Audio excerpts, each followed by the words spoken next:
বন্ধুরা, আমি চলে এসেছি আরও নতুন একটি ব্লগ নিয়ে। আমি আর তোমাদের দাদাভাই বেরিয়ে পড়েছিলাম পরীক্ষার ফর্ম জমা দিতে। যেতে যেতে সামনেই পড়ল ভান্ডারহাটি জাগ্রত মায়ের মন্দির।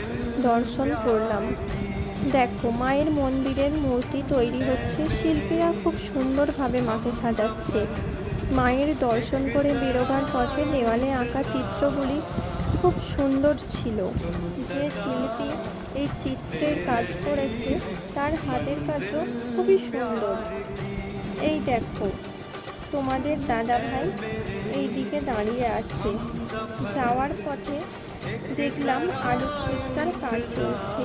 তোমাদের দাদাভাই তাড়াতাড়ি করছিল, তাই ওখান থেকে তাড়াতাড়ি বেরিয়ে পড়লাম।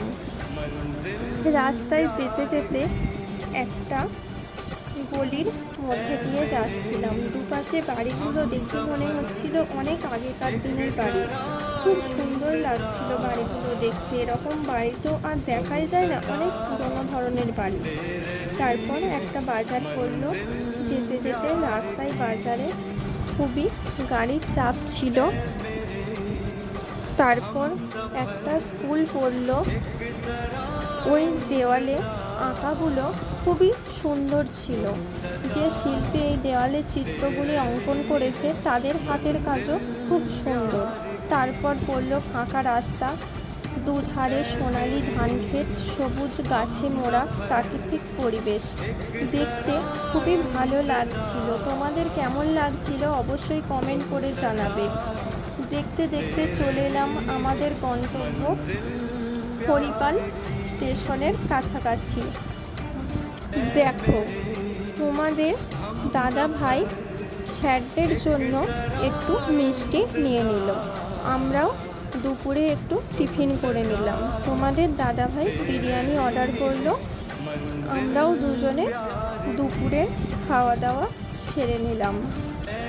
তারপর স্টেশনে গিয়ে দেখা হয়ে গেল তোমাদের দাদাভাইয়ের সবচেয়ে কাছের প্রিয় শিক্ষক। এই স্যার তোমাদের দাদাভাইয়ের সব থেকে কাছের। এই স্যারের বাড়ি হচ্ছে দক্ষিণেশ্বর। তোমাদের দাদাভাই আর আমি তোমাদের দাদাভাইয়ের কাজ সেরে দুজনে একটু ঘুরতে বেরিয়ে পড়লাম, মানে রাজবলহাটে রাজবল্লভী মাকে দর্শন করতে যাওয়ার পথে। যেতে যেতে পরিবেশটা খুবই সুন্দর লাগছিল। দেখো, পরিবেশটা কেমন লাগছে তোমাদের কমেন্ট করে জানাবে। যদিও মায়ের দর্শন করতে যেতে এখনও অনেক রাস্তা বাকি। সন্ধ্যা নেমে যাচ্ছে বলে তোমাদের দাদাভাই বাইকটা জোরেই চালাচ্ছে, তাই প্রাকৃতিক পরিবেশটা তোমাদের ভালোভাবে দেখাতে পারিনি।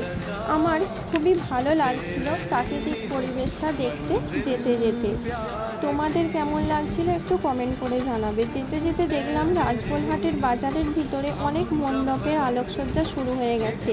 আলোকসজ্জাগুলো দেখতে খুবই সুন্দর লাগছিল। তোমাদের কেমন লাগছে অবশ্যই একটু জানাবে। তারপরে চলে এলাম রাজবলহাটের রাজবল্লভী মায়ের মন্দিরে। মায়ের কাছে এসে আমারও খুব ভালো লাগলো। মায়ের কাছে পুজো দেওয়ার জন্য ডালা কিনে নিলাম। আমরা মন্দিরে পূজা দিয়ে দিলাম। তারপর দেখলাম মন্দিরের ভিতরে দুর্গাপূজার নবমীর দিন যেখানে মোষ বলি হয় সেখানে জায়গাটা আবর্জনায় ভর্তি ছিল। এটা দেখে আমার খারাপ লাগলো। তারপরে মায়ের পুকুরের দিকে বেরিয়ে দেখলাম অনেক যাত্রী ঘোরাফেরা করছে, অনেককে কেনাকাটি করছে। তারপর চারিদিকে বাইরে লোক ঘোরাঘুরি করছে। তারপর আবারও মন্দিরের ভিতরে ঢুকলাম। দেখলাম অনেক লোক বসে আছে, গল্প করছে মন্দিরের ভিতরে। তারপর আমাদের পূজাটা কমপ্লিট হলো। মায়ের কাছে খুব মোমবাতি জেলে একটু প্রার্থনা করলাম সবাই যেন ভালো থাকে।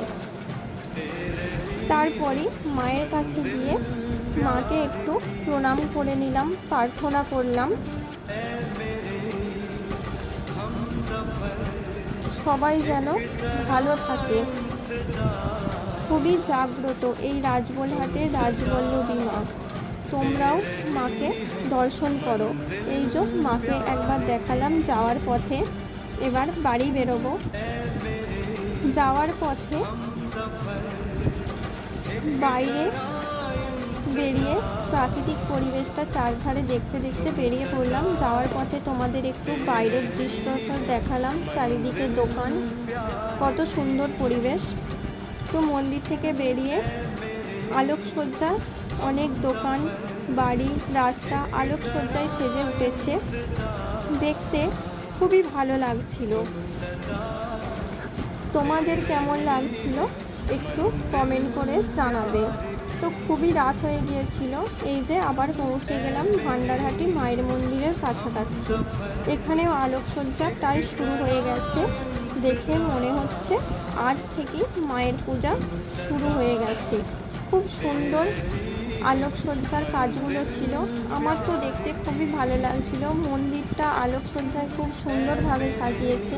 তারপর মন্দিরে দেখলাম এই যে ফুলের ডেকোরেশনের কাজও শুরু হয়ে গেছে।